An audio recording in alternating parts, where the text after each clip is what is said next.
जेव्हा अमावस्या तिथी ही सोमवारी येते तेव्हा ती सोमवती अमावस्येशी जुळते. यंदा 2026 मधील पहिली सोमवती अमावस्या ही अधिक मासात येत आहे, ज्यामुळे तिचे महत्त्व अनेक पटीने वाढतं. सोम म्हणजे चंद्र आणि सोमवार आणि अमावस्या म्हणजे चंद्र नसलेली तिथी. जेव्हा हे दोन्ही योग एकत्र येतात तेव्हा या दिवसांचे महत्त्व अनेक पटीने वाढतं. सोमवती अमावस्या ही विशेष करून भगवान शिव व माता पार्वतीला समर्पित आहे.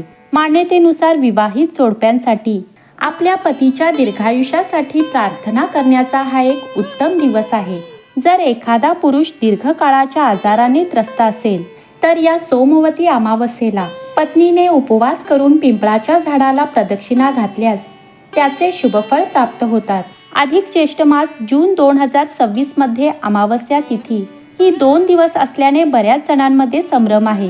दर्श अमावस्या तिथी ही रविवार 14 जूनला दुपारी 12:20 सुरू होईल तर 15 जूनला सकाळी 8:24 संपेल. ज्यावेळी सूर्योदयाला अमावस्या तिथी येते तोच अमावस्येचा दिवस वैध मानला जातो. त्यामुळे उदय तिथीनुसार सोमवती अमावस्या ही सोमवार 15 जून 2026 ला आहे. या अमावस्येला स्नानदानालाही विशेष महत्त्व आहे.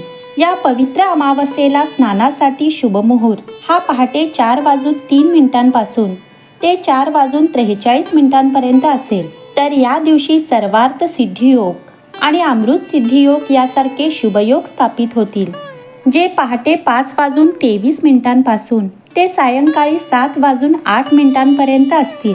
तर रविवार 14 जून हा दिवस पूर्वजांच्या कार्यासाठी उत्तम आहे. यावेळी श्राद्ध, तर्पण आणि पितृकर्म केले जातील. सोमवार हा भगवान शिवाचा दिवस आहे, त्यामुळे या दिवशी शिवपार्वतीची विशेष पूजा करण्याची प्रथा आहे. या अमावस्येला शिवपूजा, रुद्राभिषेक व महामृत्युंजय मंत्र जप यांना विशेष महत्त्व आहे. भगवान शिवांच्या जटामध्ये चंद्र विराजमान आहे, त्यामुळे या अमावस्येला शिवपूजा केल्याने चंद्रदोष, मानसिक तणाव, कौटुंबिक अडचणी आणि आर्थिक संकटे कमी होतात अशी श्रद्धा आहे. या सोमवती अमावस्येला आपल्या घरातील देवघरात किंवा शिवमंदिरात जाऊन भगवान शिवाला पाणी आणि बेलपत्र आवर्जून अर्पण करावे. शिवाय अमावस्या ही पितरांची तिथी मानली जाते. अमावस्येला पूर्वजांसाठी श्राद्ध आणि तर्पण केल्याने पितृदोषापासून मुक्ती मिळते व आपल्या पितरांचे आशीर्वाद प्राप्त होतात. जर या दिवशी पवित्र नदीत स्नान करणे शक्य नसेल तर आंघोळीच्या पाण्यात गंगेचे पाणी मिसळून स्नान करावे.